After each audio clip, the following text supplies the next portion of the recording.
লৈ আহিছোঁ আজি আপোনালৈ গুৰুত্বপূৰ্ণ কেইটামান খবৰ। চৰকাৰী ঘৰৰ পৰা ধৰি অৰুণোদয়লৈ বসুন্ধৰী 3.0 পৰা ধৰি মুখ্যমন্ত্ৰী হিমন্ত বিশ্ব শৰ্মাই ঘোষণা কৰা কেইটামান ডাঙৰ খবৰ। বাংলাদেশকে ধৰি PM কিষাণক লৈ আহিছে ডাঙৰ খবৰ। ভিডিঅ'টো আহক আৰম্ভ কৰোঁ। মোৰ চেনেলটোত যদি আপুনি এতিয়াও ছাবস্ক্ৰাইব কৰা নাই তেনেহ'লে ছাবস্ক্ৰাইব কৰি ল'ব নিতৌ এনেকুৱা ধৰণৰ খবৰ পাবলৈ। প্ৰথমটো খবৰ, তাৰ অধীনত অসমত প্ৰথমগৰাকী অবৈধ হিন্দু বাংলাদেশীয়ে পালে নাগৰিকত্ব।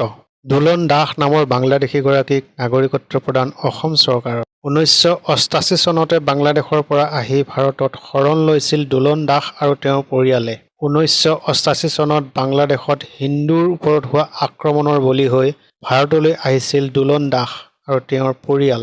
শিলচৰত বাস কৰা 50 বছৰীয়া দুলন দাসক নাগৰিকত্ব প্ৰদান অসম চৰকাৰৰ। কাৰ অধীনত ভাৰতত নাগৰিকত্বৰ বাবে আবেদন কৰিছিল দুলন দাসে। 1996 চনৰ পৰাই ভাৰতীয় নাগৰিক হিচাপে ভোটদান কৰি আহিছে দুলন দাসে। তেওঁ প্ৰতিটো বিধানসভা আৰু লোকসভা ইলেকশ্যনত ভোট দি আহিছে তেওঁ আৰু তেওঁৰ পৰিয়ালে। আধাৰ কাৰ্ড, ভোটাৰ কাৰ্ড, ভাৰতৰ সকলো নথি পত্ৰ আছে দুলন দাস আৰু পৰিয়ালৰ। এতিয়া ভাৰত চৰকাৰে দুলন দাস নামৰ বাংলাদেশীগৰাকীক নাগৰিকত্ব প্ৰদান কৰিলে। নেক্সট নিউজ, শ্বেখ হাছিনাৰ বিৰুদ্ধে ৰুজু হৈছে হত্যাৰ গোচৰ। শ্বেখ হাছিনা এতিয়া বৰ্তমান বাংলাদেশলৈ যাব নোৱাৰিব, গ'লেই তেওঁক গ্ৰেপ্তাৰ কৰা হ'ব। বাংলাদেশত এতিয়াৰ পৰা 15 আগষ্টত নাথাকিব ৰাষ্ট্ৰীয় বন্ধ। নতুন চৰকাৰে সলনি কৰিব পূৰ্বৰ ৰাষ্ট্ৰীয় বন্ধৰ পৰম্পৰা। ৰাষ্ট্ৰপিতাক নাকচ কৰিলে নতুন বাংলাদেশী চৰকাৰে। মজিবুৰ হত্যাৰ দিনটোত ৰাষ্ট্ৰীয় বন্ধ প্ৰত্যাহাৰ বাংলাদেশীৰ নতুন চৰকাৰৰ। বাংলাদেশত এতিয়াৰ পৰা 15 আগষ্টত নাথাকিব ৰাষ্ট্ৰীয় বন্ধ। হিন্দুৰ নিৰাপত্তাৰ দাবীৰে ঢাকাত উত্তাল প্ৰতিবাদ সাব্যস্ত কৰিছে হিন্দু সমাজে। নতুন চৰকাৰৰ উপদেষ্টা মহম্মদ ইউনুছৰ বিশ্বাসত ল'ব পৰা নাই হিন্দু সমাজে। শীঘ্ৰেই নিৰাপত্তা সুনিশ্চিত কৰাৰ বাবে দাবী আৰু প্ৰতিবাদত সহস্ৰ হিন্দু সমাজ। বাংলাদেশত এতিয়াও কৰি আছে হিন্দু বাংলাদেশীসকলে প্ৰতিবাদ। নেক্সট নিউজ, মাটি ক্ৰয় বিক্ৰয়ক লৈ আহি গ'ল ডাঙৰ খবৰ। বসুন্ধৰা 3.0 আহি আছে মাটিগৰাকীৰ বাবে বৃহৎ সকাহ। মাটিৰ পট্টাৰ প্ৰিমিয়াম হ্ৰাস কৰিলে হিমন্ত বিশ্ব শৰ্মা চৰকাৰে। শীঘ্ৰেই আহি আছে বসুন্ধৰা 3.0।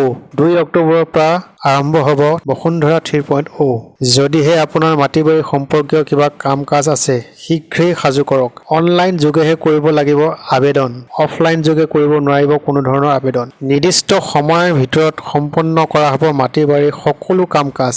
বসুন্ধৰা 3.0 পুনৰীক্ষণ কৰা হ'ব বাতিল হোৱা আবেদন। বসুন্ধৰা 3.0 আছে মাটিৰ গৰাকীৰ বাবে বৃহৎ সকাহ। অনলাইন আবেদন কৰাৰ পিছতে নিৰ্দিষ্ট সময়সীমাৰ ভিতৰত কৰা হ'ব ভূমি সংক্ৰান্তীয় কাম কাজ।